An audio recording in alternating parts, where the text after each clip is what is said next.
Iran के परमाणु कार्यक्रम को लेकर अमेरिका और ईरान के बीच कई वर्षों से तनाव बना हुआ है। अमेरिका को आशंका है कि ईरान अपने परमाणु कार्यक्रम की आड़ में परमाणु हथियार बना सकता है, जबकि ईरान हमेशा उसे ऊर्जा उत्पादन और चिकित्सा शोध से जुड़ा हुआ कार्यक्रम बताता रहा है। लेकिन इन सब के बीच शनिवार को जो हुआ वो एक उम्मीद की किरण की तरह देखा जा सकता है। तेहरान में अमेरिका और ईरान के शीर्ष प्रतिनिधियों के बीच एक अहम मुलाकात हुई। ये बातचीत अमेरिका के विशेष दूत स्टीव विटकॉफ और ईरान के विदेश मंत्री अब्बास अराक्ची के बीच हुई। ईरान के सरकारी टेलीविजन चैनल ने इस बैठक की पुष्टि की और इसे परमाणु मुद्दे पर हुई एक संक्षिप्त लेकिन अहम बातचीत बताया। दोस्तों, आपको बता दें कि पहली बार है जब अमेरिका और ईरान के बीच सीधे बातचीत हुई है, वो भी बराक ओबामा के कार्यकाल के बाद। यानी करीब एक दशक के बाद दोनों देशों ने आमने सामने बैठकर परमाणु मुद्दे पर चर्चा की है। अमेरिकी राष्ट्रपति डोनाल्ड ट्रंप के कार्यकाल में ये एक महत्वपूर्ण बदलाव माना जा सकता है।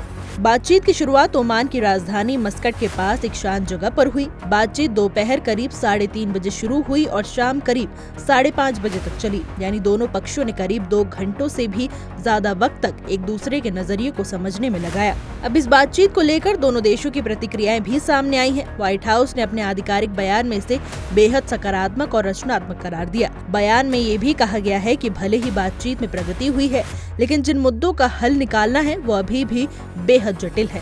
दोस्तों, अब सबकी निगाहें अगले शनिवार यानी 19 अप्रैल को होने वाली दूसरे दौर की बातचीत पर टिकी हुई हैं। ये देखना दिलचस्प होगा कि क्या दोनों देश एक स्थायी समाधान की ओर बढ़ते हैं या फिर पुराने तनाव फिर से सर उठाएंगे। हालांकि बातचीत के बीच एक सच्चाई ये भी है कि दोनों देशों के तेवर अब भी सख्त बने हुए हैं। अमेरिका पहले ही ईरान को चेतावनी दे चुका है कि अगर कोई समझौता नहीं हुआ तो वो ईरान के परमाणु ठिकानों पर सैन्य कार्रवाई कर सकता है। इन परिस्थितियों में ये बातचीत महज कूटनीतिक औपचारिकता नहीं बल्कि एक बेहद नाजुक और निर्णायक मोड़ है।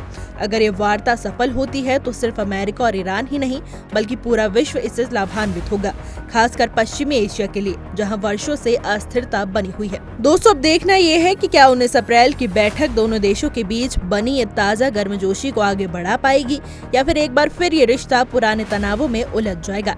हमारी आज की रिपोर्ट में बस इतना ही। कैसा लगा आपको हमारा ये वीडियो, कमेंट करके जरूर बताइएगा।